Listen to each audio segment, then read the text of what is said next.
Hello viewers, welcome to our AN education unit. आपका grammar part से ये कुछ क्वेश्चंस है। फर्स्ट क्वेश्चन है आपका, मौन का विलोम शब्द है मुखर, मौखिक, मयंक, विकार। देखिए, मौन यानी कि चुप रहने के बारे में बोला गया है कि मौन का विलोम शब्द है। किसको कौन सा शब्द मौन का विलोम शब्द होगा? अगर आप ऑप्शंस देखिएगा, मुखर, मौखिक, मयंक, विकार, तो अगर क्वेश्चन नंबर 1 का सही ऑप्शन आप देखिएगा, मतलब मौन का जो विलोम शब्द होगा वो मुखर होगा। क्वेश्चन नंबर 1 का ए ऑप्शन सही है। क्वेश्चन नंबर 2, आँखें की किरकिरी आँख की किरकिरी होना का अर्थ है, ठीक है, आँख की किरकिरी होने का अर्थ है अप्रिय लगना, धोखा देना, कष्टदायक होना, बहुत प्रिय होना। तो 2 नंबर क्वेश्चन अगर आप देखिएगा, यहाँ पर दिया गया है आँख की किरकिरी होना, इसका अर्थ क्या है? अप्रिय लगना अर्थ होगा, या धोखा देना अर्थ होगा, या कष्टदायक, या बहुत प्रिय, क्या है इसका मीनिंग? तो 2 नंबर क्वेश्चन अगर आप देखिएगा तो 2 नंबर से अगर जो आशय आता है उसका होगा आपका ए ऑप्शन सही होगा। आँख की किरकिरी का मतलब है अप्रिय लगना, ठीक है, 2 नंबर का ए ऑप्शन सही है। आँख की किरकिरी का अर्थ है अप्रिय लगना, 2 का ए ऑप्शन सही है। क्वेश्चन नंबर 3, अंगूठी का नग होना का अर्थ है, ठीक है, अंगूठी का नग होना, इसका मतलब क्या है? बहुत सुंदर, छिपा हुआ, बहुत प्रिय, अनुरूप जोड़ा होना। तो 3 नंबर क्वेश्चन अगर आप देखिएगा, 3 नंबर का जो डी ऑप्शन सही होगा, अनुरूप जोड़ा होना, ठीक है, अंगूठी का नग होना का मतलब है अनुरूप जोड़ा, ठीक है, 3 का आपका डी ऑप्शन जो है सही है। अंगूठी का नग होने का अर्थ है अनुरूप जोड़ा। क्वेश्चन नंबर 4, कामकाज में कोरा होना का अर्थ है, ठीक है, कामकाज में कोरा होना का अर्थ है काम ना करना, काम समाप्त करना, काम पूरा ना करना, काम ना जानना। तो 4 नंबर क्वेश्चन अगर आप देखिएगा, यहाँ दिया है कामकाज में कोरा होना का अर्थ क्या है? तो कामकाज में कोरा ना होने का मतलब है काम ना जानना, ठीक है, 4 का डी ऑप्शन जो है आपका सही है। कामकाज में कोरा होना का अर्थ है काम ना जानना, ठीक है, 4 का डी ऑप्शन सही है। क्वेश्चन नंबर 5, मूर्ख दर्शन में कौन सा समास है? मुख्य दर्शन में कौन सा समास है, ठीक है, मुख्य दर्शन जो दिया है इसमें कौन सा समास है पूछा गया? द्विगु, तत्पुरुष, द्वंद्व, बहुव्रीहि। देखिए, द्विगु समास ये नहीं होगा। द्विगु समास क्या है कि इसका प्रथम पद जो है वो संख्यावाचक विशेषण होगा, और यानी कि आपका प्रथम पद के बारे में बोला गया है, यानी कि पहले जो लिखा होगा वो होगा आपका संख्यावाचक विशेषण। संख्या से शुरू होता होगा सामासिक पद, संख्यावाचक विशेषण से अगर कोई सामासिक पद शुरू होता है तो वो आपका हो जाएगा द्विगु समास के अंतर्गत आ सकता है।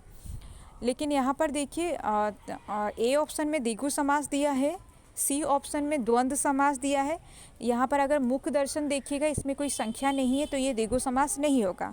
द्वंद्व समास इसलिए नहीं होगा क्योंकि द्वंद्व समास में क्या होता है, पूर्व पद और उत्तर पद दोनों का महत्व समान होना चाहिए, जबकि यहाँ पर वैसा कुछ नहीं है। बहुव्रीहि समास में क्या होता है ना, ये सामासिक पद का अपना कुछ अर्थ नहीं होगा, बल्कि उसको तोड़ने पर किसी और की तरफ इंडिकेशन होगा, तो वो होता है आपका क्या है, बहुव्रीहि समास। तो अगर 5 नंबर क्वेश्चन अगर आप देखिएगा तो द्विगु समास नहीं होगा, द्वंद्व समास नहीं होगा, बहुव्रीहि समास भी नहीं होगा, ठीक है। तो बचा कौन? बी ऑप्शन बचता है, तो तत्पुरुष समास के अंतर्गत आएगा मुख्य दर्शन। 5 का बी ऑप्शन सही है, तत्पुरुष समास के अंतर्गत आएगा मुख्य दर्शन। तो 5 नंबर क्वेश्चन जो है इसका आपका बी ऑप्शन सही होगा, मुख्य दर्शन जो है तत्पुरुष समास के अंतर्गत होगा। क्वेश्चन नंबर 6, संस्कार शब्द में किस उपसर्ग का प्रयोग हुआ है, ठीक है, संस्कार शब्द जो है इसमें कौन सा उपसर्ग का प्रयोग हुआ है? सम, सन, सम्स, संस। तो 6 नंबर क्वेश्चन अगर आप देखिएगा, इसमें उपसर्ग पूछा गया है, संस्कार का उपसर्ग। तो 6 का आपका सही ऑप्शन जो हो जाएगा वो आपका ए ऑप्शन सही होगा, सम होगा, इसमें उपसर्ग लगा है, संस्कार शब्द में सम उपसर्ग लगा है, 6 का ए ऑप्शन सही है। क्वेश्चन नंबर 7, राजनीति अब एक व्यवसाय बनती जा रही है जो गुंडागिरी के बल पर चलती है। ठीक है, यहाँ पर सेंटेंस बोला गया कि ये सेंटेंस वाक्य जो है आपका है, राजनीति अब एक व्यवसाय बनती जा रही है जो गुंडागिरी के बल पर चलती है। आपको बताना है कि ये कौन सा वाक्य का भेद है, ये मतलब संयुक्त वाक्य होगा, मिश्र वाक्य होगा, या सरल वाक्य, या फिर इनमें से कोई नहीं। ठीक है, सेंटेंस को फिर से समझिए। राजनीति अब एक व्यवसाय बनती जा रही है जो गुंडागिरी के बल पर चलती है। तो 7 नंबर क्वेश्चन अगर आप देखिएगा, 7 का आपका बी ऑप्शन जो है सही होगा। ये मिश्र वाक्य है कि राजनीति अब एक व्यवसाय बनती जा रही है जो गुंडागिरी के बल पर चलती है, ये मिश्र वाक्य के अंतर्गत आएगा। 7 का बी ऑप्शन सही है। क्वेश्चन नंबर 8, निम्नलिखित में से कौन सा वर्ण उच्चारण की दृष्टि से दंत्य नहीं है? तो दंत्य कौन सा नहीं है इसमें ढूंढना है। 8 नंबर क्वेश्चन अगर आप देखिएगा, इसमें से दंत्य कौन सा नहीं है ये आपको ढूंढना है। आप इसको, अगर आपको इसका आंसर नहीं भी आ रहा है तब भी आप इसका आंसर ढूंढ सकते हैं इसमें से। अगर आप इसमें देखिएगा 4 ऑप्शन देखिए, त, न, द, ट, तो यहाँ दिया है कौन सा दंत्य नहीं है। कौन सा दंत्य नहीं है का मतलब क्या है, ये चारों में से कोई एक अलग होगा। अब ये चारों को अगर आप देखिएगा, देखिए त वर्ग जो है उसमें आता है त, थ, द, ध, न। ठीक है, तो त, थ, द, ध, न जो है ये आपका त वर्ग है। तो उस हिसाब से अगर आप देखिएगा, त है यहाँ पर, थ नहीं है ऑप्शन में, द है ऑप्शन में, न है ऑप्शन में, लेकिन यहाँ पर ये तीनों जो आ जाता है त, न, द, ये त वर्ग से ही आता है। तो यहाँ पर बचा कौन, ट जो है अलग, ट बचा है, और ट जो है अलग वर्ग से है। आप अगर इस तरह भी देखिएगा, ये त वर्ग से 3 व्यंजन लिया गया है, त, द, न, लेकिन यहाँ पर एक ट जो दिया है वो अलग का है, ये ट वर्ग का है, यानी कि अलग व्यंजन वर्ग का है। तो इस हिसाब से भी आप इसको अलग कर सकते हैं। 8 का डी ऑप्शन सही है। और अगर आप लोग उसको अच्छे से समझ के याद रखें तो वैसे भी आपका सही होगा कि दंत्य नहीं है, जो ट जो है दंत्य नहीं होगा। ठीक है, 8 का डी ऑप्शन जो है सही है। क्वेश्चन नंबर 9, निम्नलिखित में से कौन सा अयोग्यवा है? ठीक है, निम्नलिखित में से कौन सा अयोग्यवा है? यहाँ देखिए ऑप्शन से दिया है आपका विसर्ग, महाप्राण, संयुक्त व्यंजन, अल्प प्राण।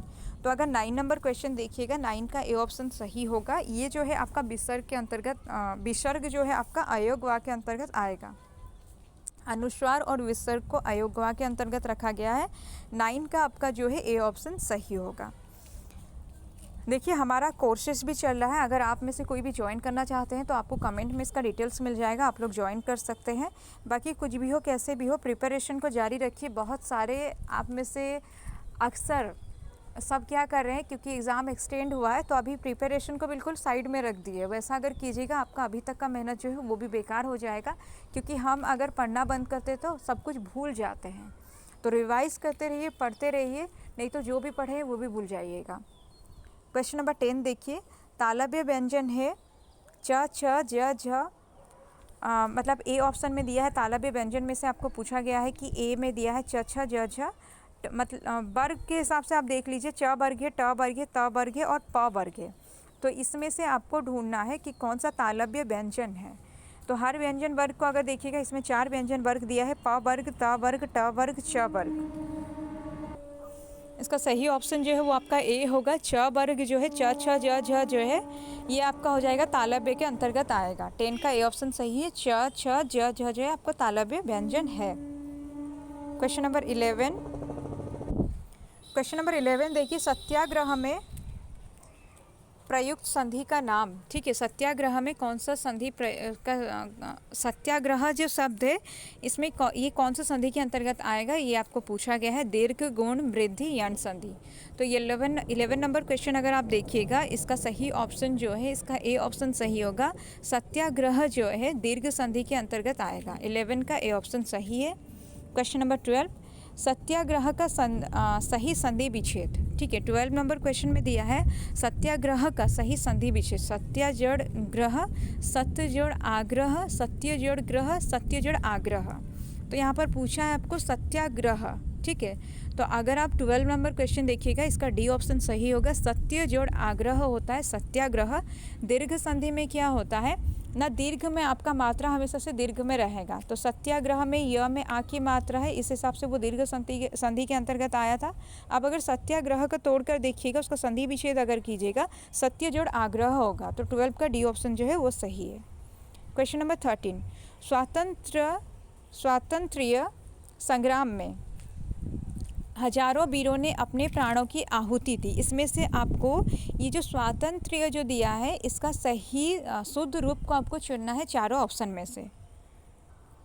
तो 30 नंबर क्वेश्चन अगर आप देखिएगा आपका सही ऑप्शन जो है बी होगा, स्वातंत्र्य होता है। ठीक है, स्वातंत्र्य का यही स्पेलिंग जो है ये शुद्ध रूप है उसका। तो आपका स्वातंत्र्य का बी ऑप्शन मतलब 30 नंबर का बी ऑप्शन सही होगा। स्वातंत्र्य बी ऑप्शन में जो लिखा है वो सही रूप है स्वातंत्र्य का। क्वेश्चन नंबर 14, नायिका उद्ग्रीव रहकर दिन भर नायक की प्रतीक्षा करती रही। यहाँ पर जो उद्ग्रीव दिया है इसका सही रूप आपको ढूंढना है। तो 14 नंबर क्वेश्चन अगर आप देखिएगा इसका बी ऑप्शन सही होगा, उद्ग्रीव होता है। तो 14 का बी ऑप्शन सही है, ये उद्ग्रीव का सही रूप है। क्वेश्चन नंबर 15, संस्कृत संश्लिष्ट भाषा है। ठीक है, यहाँ पर संश्लिष्ट जो दिया है इसका आपको ढूंढना है कि कौन सा रूप इसका सही रूप है। तो 15 नंबर क्वेश्चन अगर आप देखिएगा इसका ए ऑप्शन सही होगा। संश्लिष्ट का ए ऑप्शन में जो संश्लिष्ट रूप दिया है वो सही है। तो ये लगभग आपका 15 क्वेश्चंस था। उम्मीद है आप लोगों को समझ में आया होगा। कहीं पर अगर कोई डाउट रहता है तो कमेंट करके आप लोग पूछ सकते हैं। और अगर आपको कोर्स ज्वाइन करना है तो आपको कमेंट में इसका डिटेल्स मिल जाएगा। पढ़ते रहिए, खूब मेहनत कीजिए और शेयर कीजिए और सब्सक्राइब कीजिए।